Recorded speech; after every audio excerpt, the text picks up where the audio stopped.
நான் 5 நாள் வீடியோ போடாத காரணம் யார் தெரியுமா? நீங்க தான். எப்படின்னா நீங்களாம் என் மேல ரொம்ப நம்பிக்கை வச்சு நான் இது பெரிய அந்த எப்படி சொல்றது, அந்த ஏஐ ட்ரைனிங் பிளாட்ஃபார்ம்ல நான் ரொம்ப பெரிய ஆள் மாதிரி எனக்கு மெசேஜ் பண்ணி எனக்கு டிஎம் பண்ணி இதை எப்படி பண்ணும் அதை எப்படி பண்ணணும்னு கேட்கறதெல்லாம் பார்த்தா எனக்கு ரொம்ப பயமாயிடுச்சு. என்னன்னா லைக் நானே இப்போதான் ஸ்டார்ட் பண்ணியிருக்கேன். சரி ஏஐ பிளாட்ஃபார்ம்ல எப்படி சம்பாதிக்கிறோம்னு நான் வீடியோஸ் பார்த்துட்டு இருந்தேன். எனக்கு கண்டென்ட் கிரியேஷன் பண்ணணும்னு ஆசை. சரி ஏன் அதே இதில் பண்ணக்கூடாது அப்படின்னு சொல்லிட்டு நான் அப்ளை பண்ணுறத உங்களுக்கு வீடியோவாக எடுத்து போட்டேன், அவ்வளோதான். மற்றபடி நானும் அந்த வெப்சைட்டில் இன்னும் ஃபஸ்ட்டு பேமெண்ட் இன்னும் வாங்கலை. வேறு என்ன, நான் வீடியோஸ் போடுறதுக்கு முன்னாடி ஒரு 7-8 வெப்சைட்டில் அப்ளை பண்ணியிருந்தேன். அதுலேருந்து ஒரே வெப்சைட்டில் மட்டும்தான் 2 வெப்சைட்டில் என்னை ரிஜெக்ட் பண்ணிட்டாங்க. அதுக்கு நான் குவாலிஃபை ஆகலை. அந்த டெஸ்ட்லாம் பாஸ் பண்ணிட்டேன். ஆனால் எனக்கான ரிக்குவயர்மெண்ட்ஸில் எந்த டாஸ்க்கும் அங்கே இல்லை. அதுக்கப்புறம் அந்த RWS வெப்சைட்டில் மட்டும்தான் என்னை வந்து உனக்கு இந்த டாஸ்க் தரண்டா அப்படின்னு சொல்லி என்னை செலக்ட் பண்ணி எனக்கு டாஸ்க்கும் கொடுத்துருக்காங்க. நான் ஒரு வாரம் வந்து அதில் வேலை செஞ்சுருக்கேன். இதில் ரொம்ப லேட்டாக தெரிஞ்சுக்கிட்டது என்னன்னா, இந்த பிளாட்ஃபார்ம்லாம் வீக்லி பே அவுட்னா இந்த மண்டே டு ஃப்ரைடே நம்ம வேலை செஞ்சதை அடுத்த மண்டே தர மாட்டாங்க. மண்டே டு ஃப்ரைடே வேலை செஞ்சதை நெக்ஸ்ட் 10 to 14 days அந்த டைம் பீரியடில் தான் தருவாங்க.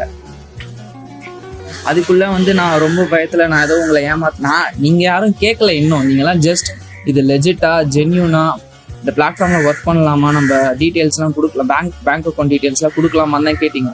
பட் நானே எனக்குள்ள அந்த இன்செக்யூரிட்டி, ஓவர் திங்கிங், பேசிக்கலி நான் ஒரு இன்ட்ரோவர்ட் வேறு, இதெல்லாம் தாண்டி நான் வீடியோ போட்டு வந்து நானே எனக்கே இருக்குள்ள தெரில எப்படி அந்த தாட் வந்ததுன்னு. நான் அதை உங்களெல்லாம் ஏமாத்துறணும் அப்படின்னு எனக்கு கேமரா பார்த்து கூட சொல்ல முடியல. உங்களெல்லாம் ஏமாத்துறணும் அப்படி எனக்கே அந்த தாட் வந்து, ஏன்னா நான் மண்டே பேமெண்ட் வந்துடும்னா மண்டே வெனஸ்டே ஆச்சு, வெனஸ்டே தேர்ஸ்டே ஃப்ரைடே அந்த வாரம் ஃபுல்லாகவே எனக்கு பேமெண்ட் வரல. அப்போ நானாக நினச்சிக்கிட்டேன் நம்ம ஏமாத்துறோம்னு சொல்லிடுவாங்களோ இல்லை அப்படி எதனா வந்துடுமோன்னு சொல்லிட்டு. அப்புறம் எனக்கு லேட்டாக தான் புரிய வந்தது, கன்ஸ்ட்ரக்ஷன்ஸ் ஒர்க் போகுது, அதனால தான் சாப்பிட்டேன்.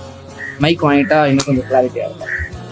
அதனால தான் என்னால் வீடியோ போட முடியல. அதுதான் காரணமே தவிர, அதான் அப்படிதான் நீங்கள் காரணமே தவிர மற்றபடி வேறு எதுவும் இல்லை. இது என்ன கேமரா பார்த்து என்னால் பேச முடியல. இந்த மற்றபடி நான் என்ன ஸ்கிரிப்ட் வச்சுக்கிட்டு இருந்தேன்னா பேசிடுவேன், ஜாலியாக பேசினா பேசிடுவேன்.